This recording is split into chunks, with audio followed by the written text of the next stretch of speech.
thanks to Charlotte Motor Speedway for letting us take some time here. We appreciate you guys being here. We understand that we're in the middle of an unbelievable playoff race, and we're privileged to be part of that. And so I don't want to distract from that. Figured we'd take a few minutes here, talk a little bit about Chris and where we are for 2020, and then kind of let everybody return to focusing on what I think is going to be an incredible weekend on the track if the first two practices are any indication. So I think most of you are aware our number 17 program at Roush Fenway has a long and what we believe is kind of storied history, and we've been fortunate. We've had Matt Kenseth as an anchor, brought us a championship, privileged to be able to pass that off to Ricky Stenhouse, who continued that and maintained that program in prominence. Do want to thank Ricky for being an incredible contributor to our organization for quite some time. He's a first-class individual, passionate race car driver, and I personally am certain that he's going to be extremely successful in this series for many years to come.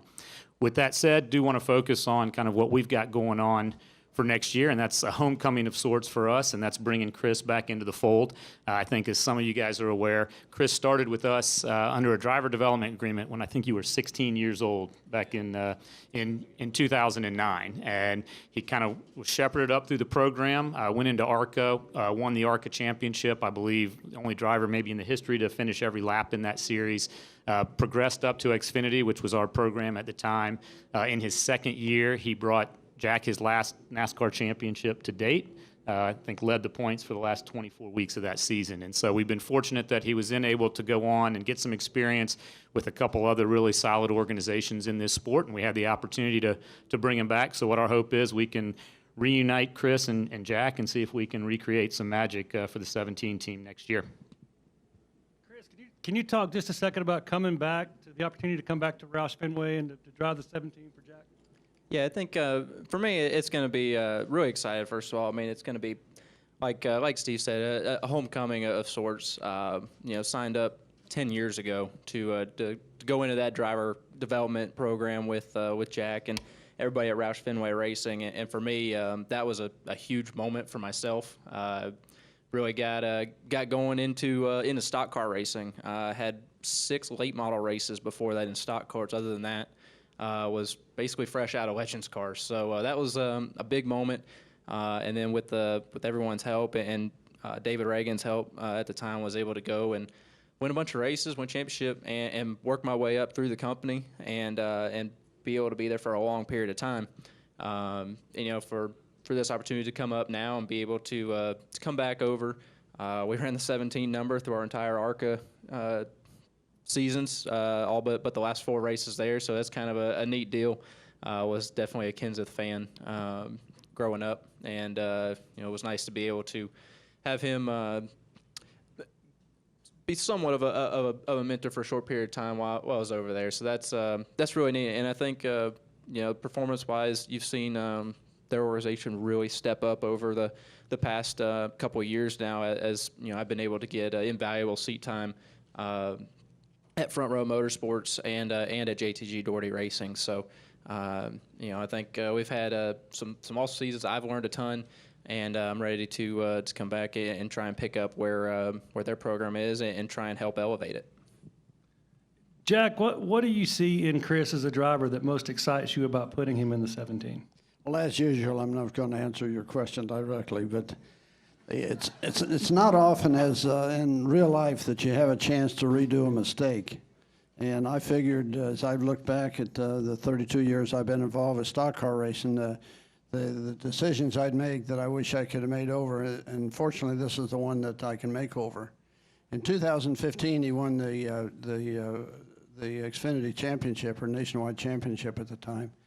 And, completed a lot of laps, led a lot of laps, was a good points racer as well as a good closer. And when we looked at 2016 and what we had in front of us in terms of challenge, I decided at that time that I would dilute my existing programs more than I should by starting a program for Chris. And I wish I'd done that differently, and we've got a chance now to build behind him. But Chris has spent the time in between learning things and building his career, building a reputation for the kind of racer he is on the racetrack. Certainly exemplifies and and complements the number 17 car number that Dale Waltrip initially and that Matt Kenseth more recently had used for their stock cars. And not that he's in Dale Waltrip's fold, but certainly Matt Kenseth raced the way that Chris likes to race. I think that'll work out very well with Ryan Newman's his attitude toward his racing and what he does with his car and the way he approaches the sport generally. And but Chris had won 100 races in over 100 races in legend racing before he made his move with Ken Reagan's family back to be part of the things going on in Charlotte here. And of course, very quickly, Ken got my attention and said, you know, you really need to look at Chris. And we got Chris on a development program, and he raced for the Rula brothers, and he raced front row and did some other things that were outside the norm. And he contributed to those programs and made a name for himself. But we're real excited to build the program around him. We think that we'll have a chance to make our cars better by having the similarity in the approach to the cars that we see in Ryan for what we saw in Chris before. And I think that some of the best days for Roush Fenway are in front of us. All right, we'll open up to questions. Start right here. Hey, Greg Engel, Auto Week. For all of you really, and one specifically for Jack, this seemed to come together pretty quickly. And matter of fact, JTG came and seemed surprised by the move. Have you reached out to them? Was there discussions afterwards, or because it kind of seemed pretty quick? And can you explain that? Sure, I'll take that. And I have spoken to Tad, and I think that your assessment's correct. It did come together pretty quickly. This wasn't something that we've been planning for quite some time. And, you know, I've been fortunate to work with Tad quite a bit over the years. And when I look at kind of what JTG has done, I kind of believe that Tad is the model for what the type of owner that we need to have in this sport. He's built his race team. He runs it the right way. He's continued to elevate it. He's unbelievable with how he works with his partners. And to me, you know, Tad is someone that we need to be celebrating and trying to emulate in this sport. I think Tad understands how this unfolded. The timing wasn't ideal. You know, we've been focused primarily for the last however many months on trying to get the 17 into the playoffs. And that was our focus. We weren't looking at other things. And unfortunately, and it's on the shoulders of Jack and the competition folks and myself, that we weren't able to accomplish that goal and extract the potential from that program. Around the same time, we were alerted to something from Chris and his representatives about a residual option that Roush Fenway had retained from many years back.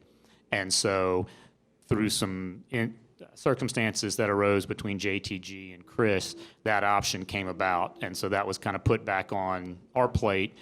We talked to our board and Jack and John Henry at the Red Sox. They had a lot of discussions about what the right direction was and ultimately decided that it was be best for our organization to try to move forward and exercise that with Chris. And so that did come together, literally just came together this week. And it was the next morning that we sat down and talked with Ricky, and then I called Tad. And a question for you, Mr. Roush. They're going to have some IndyCar guy here today doing some laps. And Chip Ganassi and Penske are both on the IndyCar side. Is that something that you would ever entertain? Or have you entertained it in the past, or maybe in the future, looking at starting an IndyCar team or getting involved with one? I'm scared that how he's going to answer this. Well, I believe first and foremost that race cars have doors, and that if you don't have the prospect of tying a manufacturer to the prospect of winning on, to use an old cliche, to win on Sunday and sell on Monday, you've really missed an opportunity to market what you're doing with a race car that is hard to overcome. I've never felt diminished, nor have I missed anything by not racing Indy cars or open wheel cars. I drag raced full-bodied cars. I road raced full-bodied cars. And I look forward to racing my stock cars for a long time to come. Okay, we'll go to Lee and then Bob, Nate, and Jordan. Lee Spencer, RacingBoys.com. With racing being so cyclical and you guys being back on the upswing, as Newman has shown, how important was it to have somebody who has Chris's consistency and isn't known for tearing up a lot of equipment when you're trying to get your program, back together? Can we do that one? Sure. So, yeah, I think there's no doubt that that's important. I mean, we've seen the model that Ryan has employed with Scott Graves and that new team that we constructed around the six and how they've been able to have success with our cars and get it into the playoffs. That said, we're still not where we expect to be and where our goals are, which Jack has set a pretty high standard to be regularly competing for race wins and championships. But if we look at how Chris raced in our cars, the feedback that he was able to give, the impact that he had in the simulator, the way he interacts with the crew chief, we just felt like where our program is today, that would fit in perfectly and hopefully allow us to showcase Chris's talent. And we think that model, our expectation is that we have 2 cars in the playoffs and that next year at this time, we're focused on both of them making the next round. When you look at the high water mark for Roush Fenway in stock car racing, when we had cars that were 5 cars, it was the best of times, and 4 times were great times. And the thing that was consistent with those time frames and that success was the fact that our drivers pretty much agreed on what they wanted on the cars, or at least one car was dominant and competitive enough that everybody else came to heel when they lined up on that. And we got ourselves into a situation where we were really challenged. I had to stop and think if our engineers knew how to engineer, and if our drivers knew, if our fabricators knew how to fabricate, if our wind tunnel program was working right, because we had so much trouble getting the speed out of our cars. And with Ryan, and with Matt Kenseth's help last summer, we identified some things we should be working on which had not been on a radar screen. And we worked on those things, and when we put Ryan in the car, he fell right in line with what Matt Kenseth had thought was our priorities. And we see Chris falling in the same line. So I look forward to having cars that are more similar for both drivers, that we can develop from race to race by not having so many wrecks. And Ryan has done really well this year in terms of keeping his car together, and Chris has got a history doing the same thing. So we're going to work on our cars to make them faster and not to be repairing them when they're damaged, and we're going to work on a consistent car that they both like, and I think we'll have much better success. Bob Hawkers, Fox Sports. For Chris, we've heard Steve say that that had some options on you. That obviously your deal wasn't done yet with the JTG. But I'm curious, is this your decision, or were you obligated to go back to Roush? And if it was your decision, is seeing what Newman did and make the playoffs make it look like there's more upside at Roush than at JTG? Yeah, I mean, I think, first of all, JTG has come so far, and we've had a terrific year. And, there's nothing against anybody there. I mean, it's been a terrific time. We've definitely been able to elevate from where we've been the past couple seasons, and I believe that program will continue to elevate. From my side of things, when, start media availability a couple weeks ago, and everyone fires right off with the talks, and yeah, stuff was in progress, and that was that was no lie. It was working through the channels, and through the last couple months, just got past a couple things that enabled an opportunity to basically come up with the opportunity to go back and for Roush Fenway to retain their basically their rights from a contract that was in place when I signed 10 years ago. And for me, it's given the opportunity to have a homecoming of a lot of senses. I mean, it's a place I spent a really long time. I have a ton of friends that are still at Roush Fenway Racing, and in the entire Ford camp. I would say through the craziness that has come up in the past couple of days, it's been absolutely incredible to hear from so many people that have so many well wishes and congratulations that are people that I haven't heard from in a really long time, and I miss. To be honest, it's some really good relationships that you're able to build over 7 years of being over in this organization. And so for me, that was something that's been really neat to see the outpouring and have that support and have the backing from Jack and Steve and everybody over here that believes in me that I can come back over here and get this job done. And that's what we plan to do. We plan to go out and follow suit of what you've been able to see Ryan and Scott do on the 6th side. Obviously, me and Scott have a history together and some great stories to tell. And that championship in 15 is a big thing as well. So try and take that mentality and follow suit and try and build up to something. So, yeah.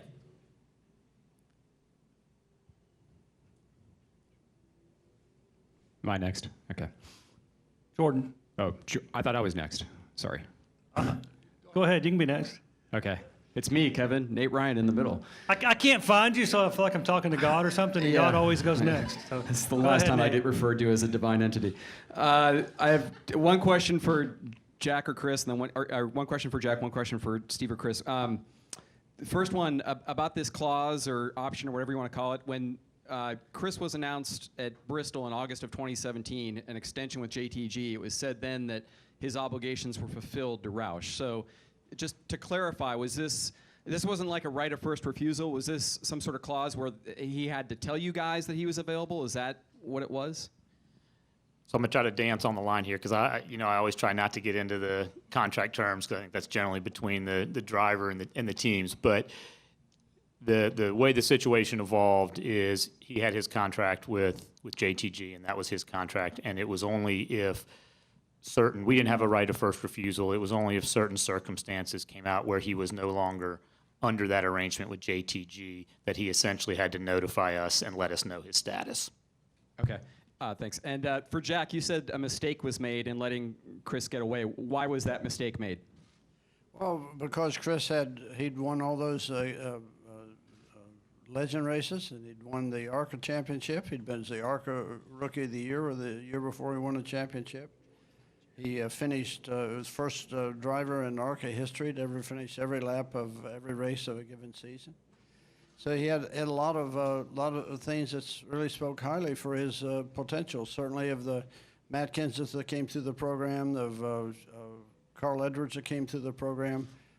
Chris had distinguished himself in that rarefied air, and the fact that I didn't have the courage to go on and stress the organization and stress my other resources to make room for him was something I regretted.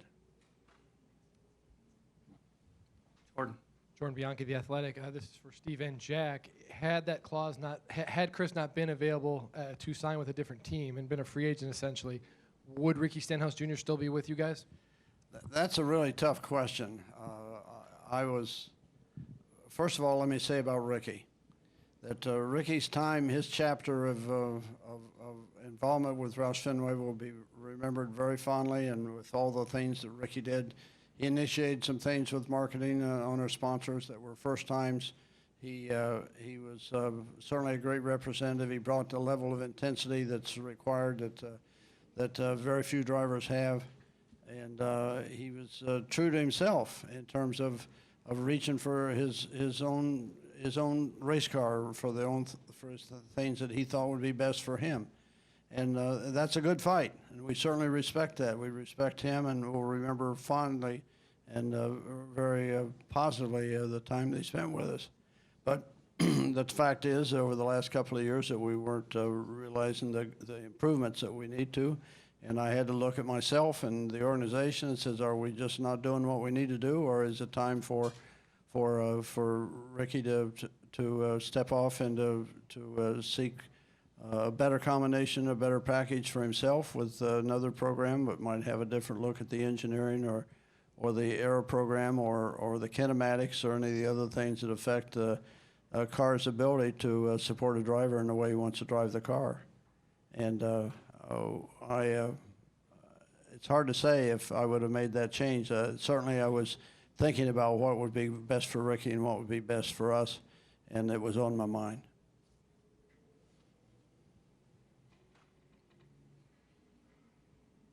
I think we have Jeff, Jeff, you good? Jerry Jordan. Jerry Jordan, kickingthetires.net. Steve, for you, obviously, you guys brought Kenseth in, and he left, and he brought Newman in. Can you talk about the way that the programs has improved by bringing in those two drivers, and where this puts you in a position to bring Chris back, and how he can build that program? And Chris, for you, your thoughts on actually being able to continue to take this program overall with Newman to another level? Sure, and I think everyone in this room understands that NASCAR is a team sport and that it is more than just the driver that determines its success or failure.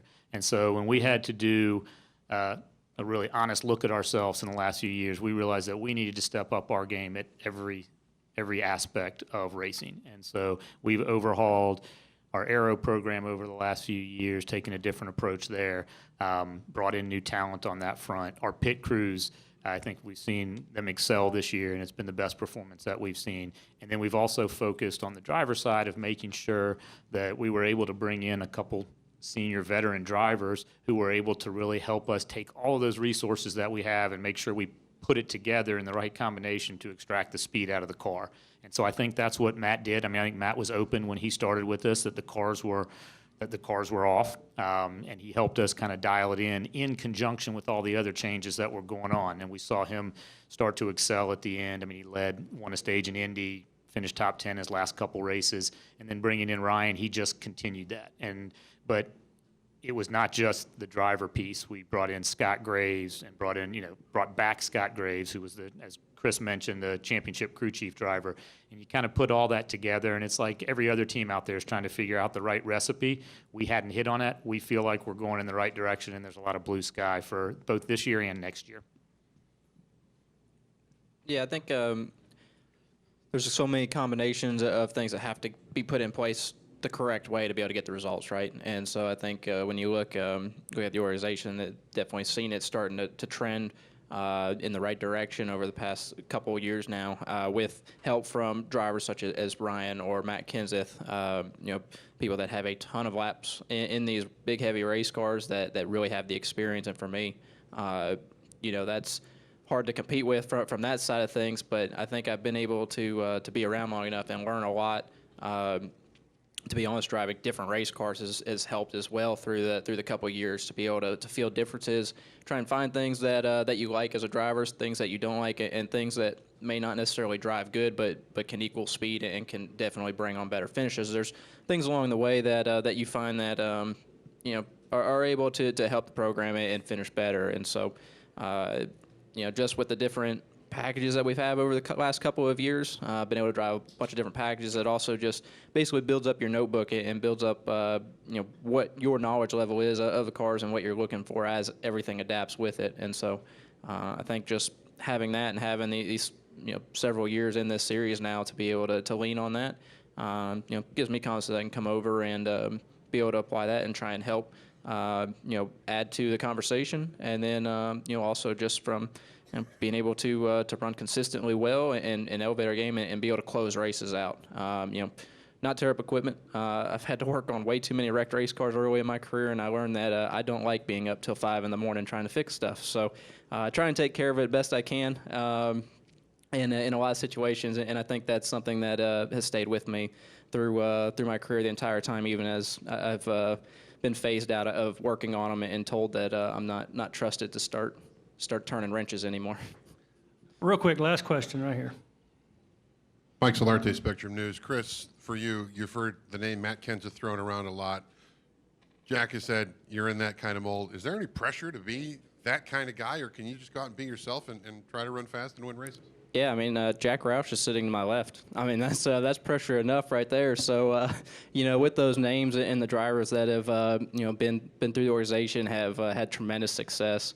You look at, Matt Kenseth, you look at Carl Edwards, Kurt Busch. I mean, there's tons of drivers that have been able to do great things over there. And, we've been able to add to that. We've been able to go win races and add a championship. And for me, that's pretty neat to be even on that level. And I want more. We're ready for more and ready for more wins. Want to get out there and get to the point where we can compete for them regularly. you know, and you know that just starts with progress. You gotta run top 10 consistently before you can run top 5 consistently, and then you know, you get into that area, and you definitely put yourself in position to be able to capitalize and win some races.